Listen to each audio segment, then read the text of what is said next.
Hello and welcome back to the Little Craft House. In today's polymer clay earring tutorial, I thought we might explore an idea that's been floating around in my head for a little while now.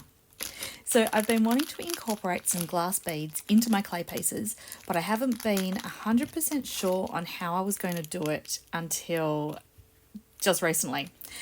So on the weekend, I was cleaning up my craft room and I came across some of my daughter's glass seed beads that she'd been using to make a bunch of bracelets with. So obviously she's over that trend at the moment and has popped the case aside. So that's where I come along and we're going to use those beads in our project today. So she had a couple of colour combinations that really stood out to me. The first one that I saw was one that was with the yellow, black, white and some gold beads. So that's what we're going to start with first. We're going to make a pair of earrings with those, and then afterwards we're going to move on to some more colourful pieces.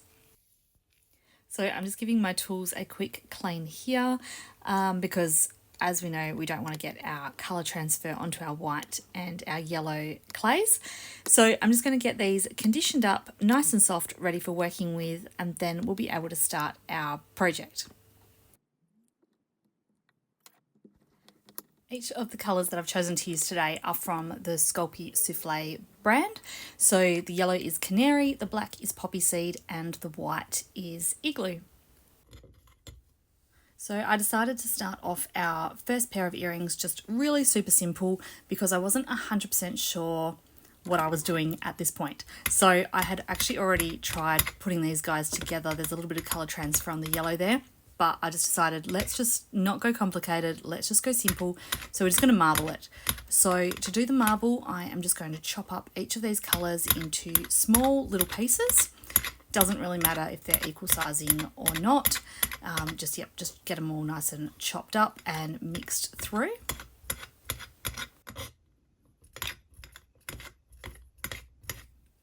You can see that I discarded a bit of the black there. I decided I didn't want the black to overtake the colour combination too much, so I just reduced it down to just a little bit of the black. And so this marbling technique is super simple. Obviously, if you didn't want to add the beads, you can just use this technique just to do marbling anyway. I know there's a few different ways that you can do marbling. This is just the way that I like to do it. It's really good if you do have colour transfer on your clays like I just did before. So yeah, because it just mixes it all up nicely. Right, so I'm happy with how these pieces are looking. They're looking nice and chopped and quite well mixed. So I'm just going to gather it all together and just compact it all back in just to make one piece and get it into a log form. So I want to make sure that I'm squeezing it really well, getting out any air because we don't want any trapped air inside. If you wanted to use your roller to roll out each of the edges to add that pressure, if you were doing a larger piece, you can do that. Acrylic plates, things like that, that can also help. But I'm just using my hands, using my fingers, and just feeling it as I'm going, just making sure that it's all nicely squished together and even sides.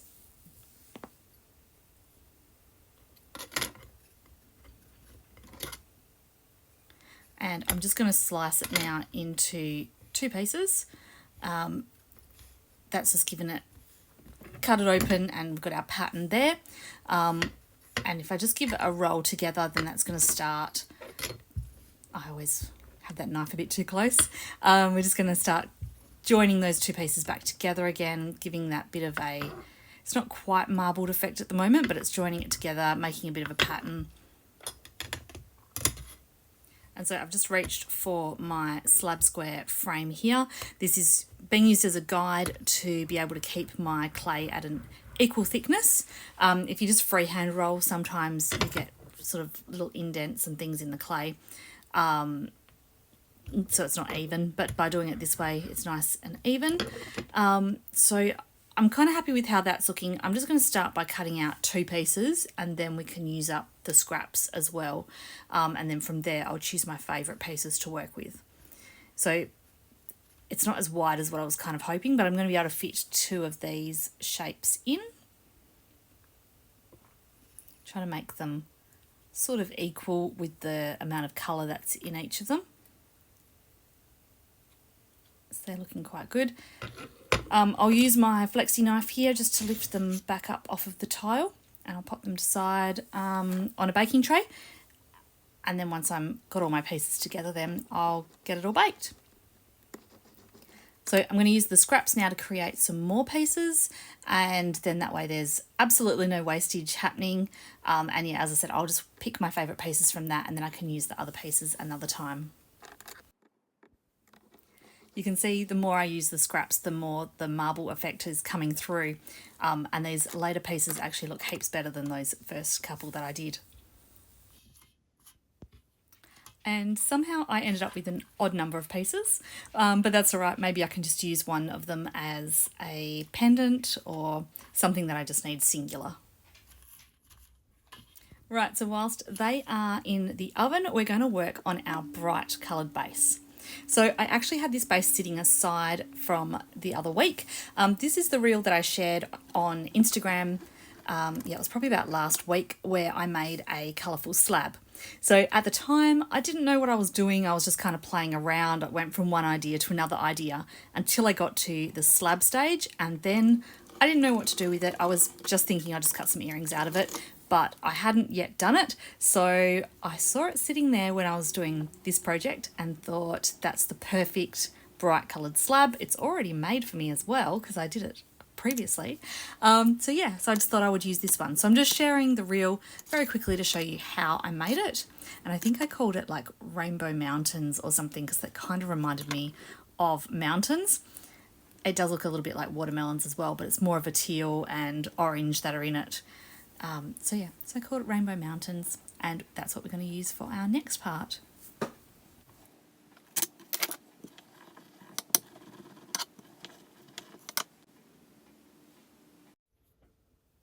Right, and here it is. So it's nice and bright, and it's going to be perfect for matching with those beads that I've got. Now, I thought we would just do the old sandpaper trick, give it a little bit of texture just to add that little bit something extra to it. So this piece of sandpaper here I've had for ages. I only ever use it for texturing, not for actually sanding. I'm assuming it's a 40 grit because it has the number 40 on the back. So I've just placed it onto the piece of polymer clay, and I'm just giving it a really nice rub just to put that indent in. And as you can see there, it just is a really nice effect that it creates. So if you need to do it a couple of times to get that effect, you can just keep going until you've got the effect that you want. Right, so now it comes for cutting out my pieces. I've decided that this triangle is going to be absolutely perfect for hanging the beads off of. So I'm just going to try and find the positioning that's going to get a nice amount of colour and a bit of that pattern, the archy sort of pattern into it. I'm going to cut a few pieces out because I'll probably do some more of this project later as well. So I'm going to cut a couple of pairs of did I say triangle before? I meant diamond. Cut a couple of diamonds out, and then I might also cut another shape as well in those spaces.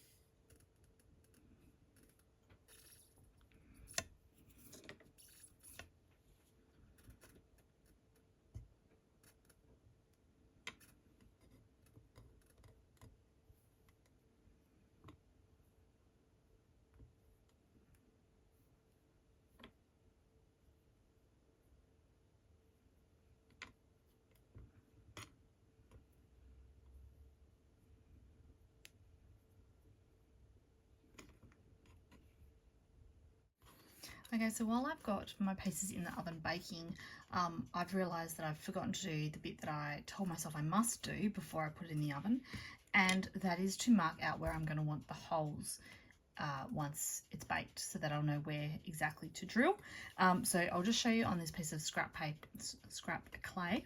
So this is, before it goes in the oven, this is what I should have done. So I'm just going to make note of this so that way I do remember for next time.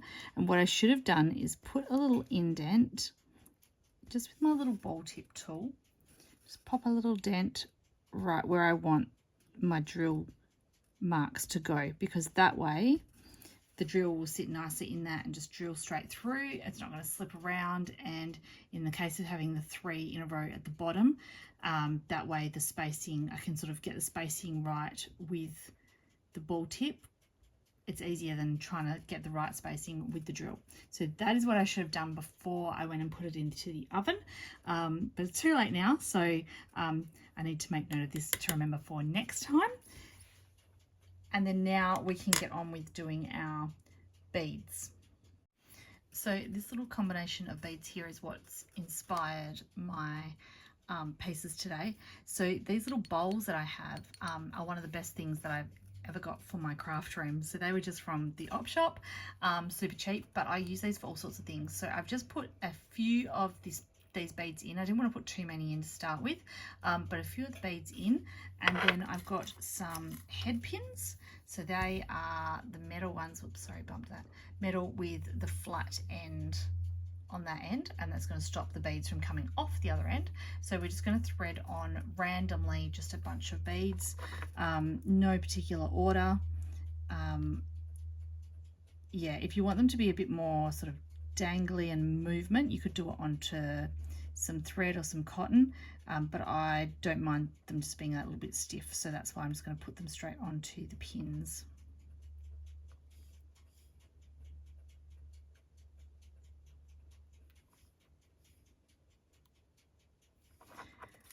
And I won't know how many I'll need on each one until I get my pieces out the oven to kind of work out the lengths, what's going to not be too long and dangly, and not too short. So I'll just thread a random amount on now whilst they're baking, because I do have an hour to waste. So I'm just going to start getting these threaded up so that they've already, oh, that hole must be too small. There we go. I'm just going to do a random little combination like that, and I'm probably just going to do a whole bunch of these. I need for these ones 1, 2, 3, 4, 5, 6, 7. So I'm going to need 7 per one of these shapes, and I'm not sure what I'm going to need for the other shapes yet.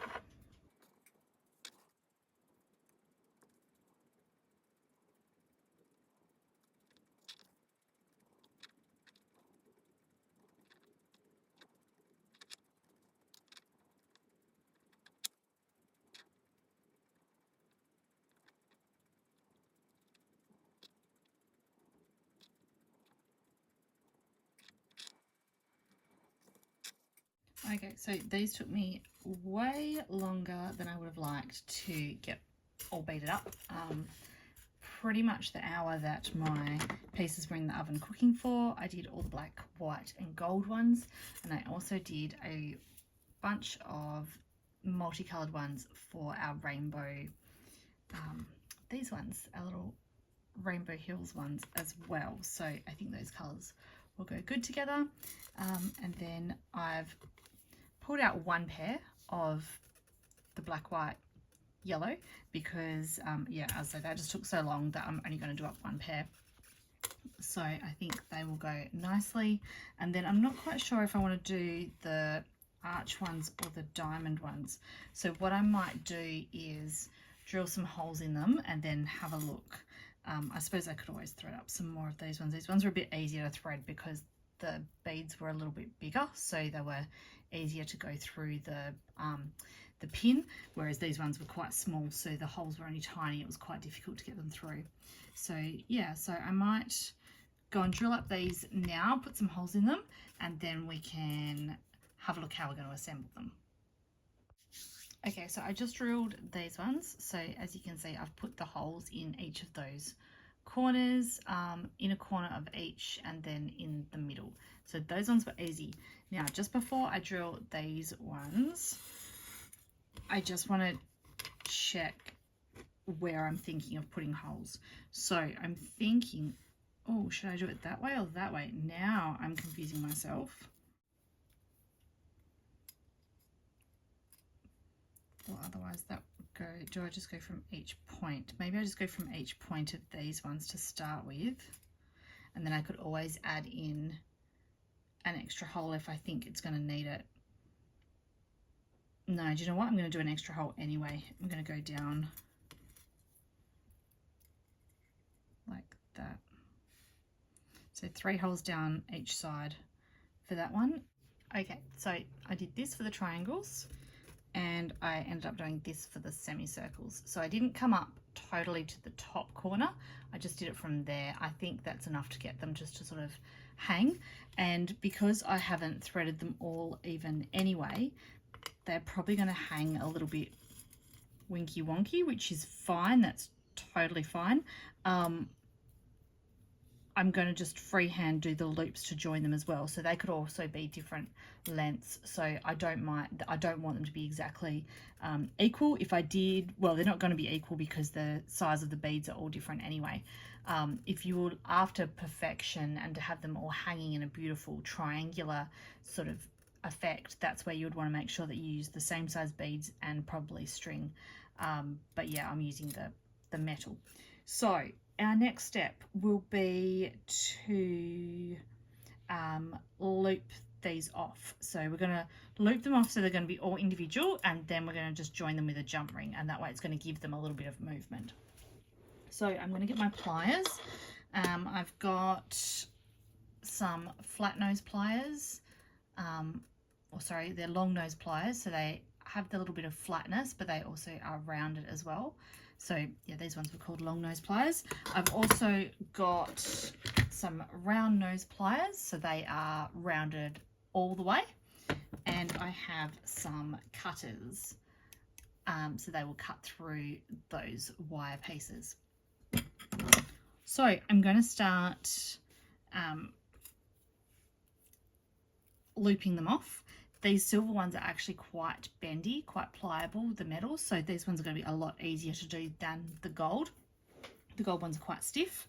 So what I'm going to do firstly is take the ones that have the flat piece, and I'm going to just twist it. I'm going to say almost a 90-degree angle, like so. I'm going to come around with my round nose pliers, and from there I'm going to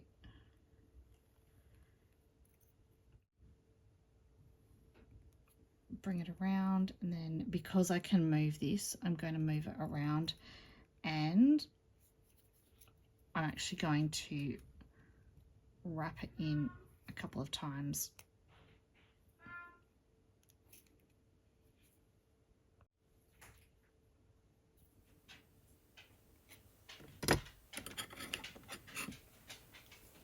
And so I'm just going to cut off the extra here with the cutters.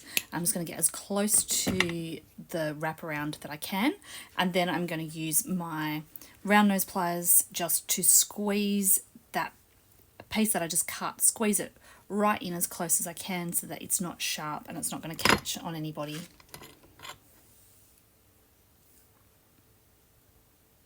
And then because the little loop wasn't quite straight, I'm just going to straighten it up by jamming it between those flat nose and just straightening it up.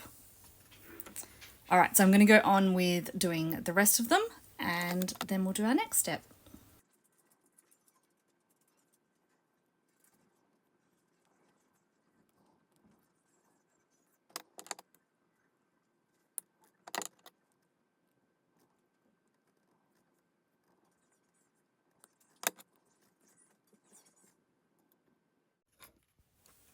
So the gold ones I'm going to do next.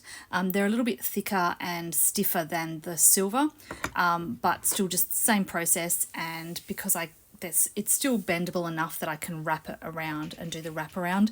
I've used these pins before that have been quite stiff, so I won't actually do the wrap around part of that. I'll just kind of bring it down how I just did there and just close it off. But if you can wrap around the base, it just gives it, it just kind of finishes it off, but it also helps to stop the loop coming undone or coming apart from your pieces. It's just a little bit more secure if you can do that little wrap around bit.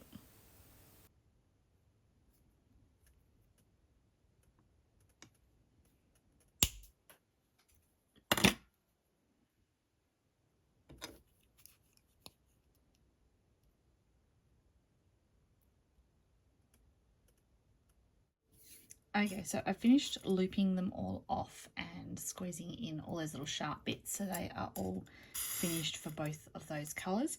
I've got a lot of these little pieces that I chopped off sitting on my bench now, and word of warning, as you snip them they do go flying across the room, so be really careful of your eyes when you're doing that. I'd hate to end up with one of these in my eyes.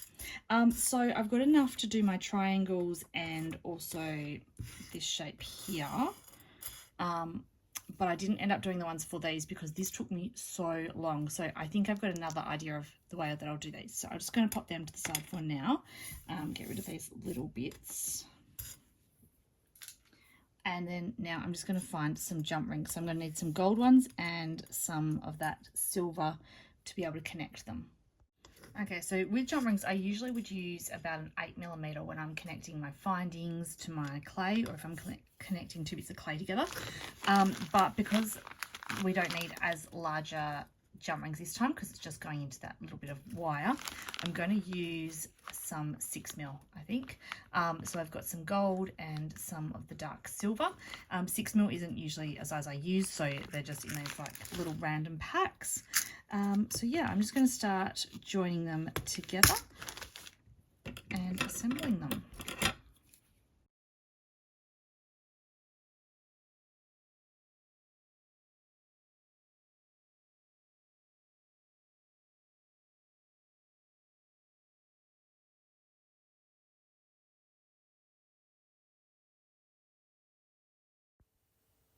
I decided to work on a third idea as well, but I just did it in time lapse because this one actually took so much longer. I used some little gold beads and I threaded them onto the string, and then I decided to sort of stitch them onto these moons. So I thought this might be a quicker process than using those head pins, but it was not. It took just as long. I've come to the realization that this project is not a quick project at all.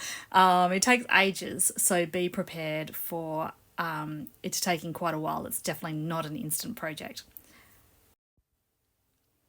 The stitching, however, gave these beads so much more movement. They hang really nice. I'm actually going to redo this one here because the beads are uneven. I think it was actually where I drilled my hole.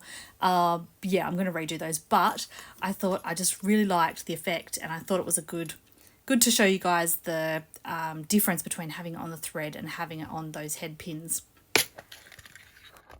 If the stitching version interests you guys and you want me to do a full tutorial on it, let me know. I'll perfect how I did it and then share with you guys if you like. But yeah, let me know. And so I'm just going to add hooks onto each of these as their findings. I think they definitely don't need like a stud topper. They just need something super simple. So I'm just going to go with the hooks, and I'm using the large loop hooks because they are just nice and simple to use. Gold for those two and silver for the other one. I'm just going to card these up, even though I'm still going to redo these moon ones afterwards. But I'm just going to card them up just so you guys can see how they sit and how they move. So I'm definitely going to be doing this project again. I will allow myself some more time for doing it next time because, yeah, it was definitely a time-consuming task. But I think if I was just sort of getting in my zone and just threading up those pins to start with and not under any time constraints, I was a little bit time restricted today. But yeah, I did actually really enjoy doing these pieces, and I definitely see potential to do more in the future as well. Yeah, so I hope you guys have enjoyed coming along with me today whilst I make these, getting those ideas out of my head and into actual earrings. So thank you for joining me today, guys. Hope you have enjoyed it as much as I have, and I will see you again next week for another tutorial. Thanks for watching. Bye!